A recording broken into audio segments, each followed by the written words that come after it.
স্বাধীনতা পরবর্তী বাংলাদেশে অমুসলিমদের সংখ্যা জনসংখ্যার ২৯% থেকে কমে ৭% নেমে এসেছে। তাই সংখ্যালঘুদের রক্ষায় সামাজিক সচেতনতা ও প্রতিরোধ তৈরির দাবি জানিয়েছে বিভিন্ন সম্প্রদায়ের নেতা ও মানবাধিকার কর্মীরা। তারা বলছেন, সংখ্যালঘুরা বৈষম্যের শিকার হতে থাকলে বাংলাদেশের বৈচিত্র্য হুমকির মুখে পড়বে।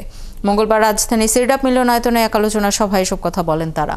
এ সময় বাংলাদেশের সাম্প্রদায়িক হামলা নিয়ে অতিরঞ্জিত খবরেরও সমালোচনা করা হয়। আরও জানাচ্ছেন রাকিব হাসান।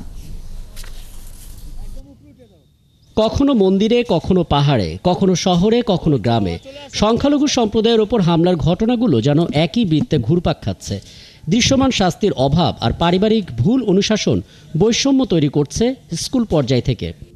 মঙ্গলবার সিরডাপ মিলনায়তনে এক আলোচনায় এসব কথা বলেন হিন্দু, বৌদ্ধ, খ্রিস্টান সম্প্রদায়ের প্রতিনিধিরা। জানান, শুধু আইন শৃঙ্খলা বাহিনী দিয়ে সাম্প্রদায়িক হামলা থামানো যাবে না, প্রয়োজন সামাজিক প্রতিরোধ। মা আমাকে একটি মেয়ে আমাকে পাশে বসতে দেয়নি কেন?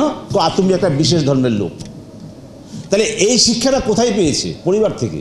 প্রতিটি ধর্ম তাদের নিজ নিজ স্বাধীনতা আছে, যেন প্রত্যেকে তার ধর্ম নিজ নিজ স্বাধীনতায় ধর্ম পালন করবে, স্বাধীন সত্তা থাকবে, বাক স্বাধীনতা থাকবে। আমরা দেখতে চাই সম্প্রীতির বাংলাদেশ এবং সবাই মিলে আমরা বাঙালি, এটাই আমাদের পরিচয় হোক। ক্ষমাশীলতা, অর্থাৎ আমরা যেখানে সম্প্রীতির কথা বলছি, সেই সম্প্রীতির ক্ষেত্রে এই উপেক্ষাটা আমাদের খুবই গুরুত্বপূর্ণ, খুবই জরুরি।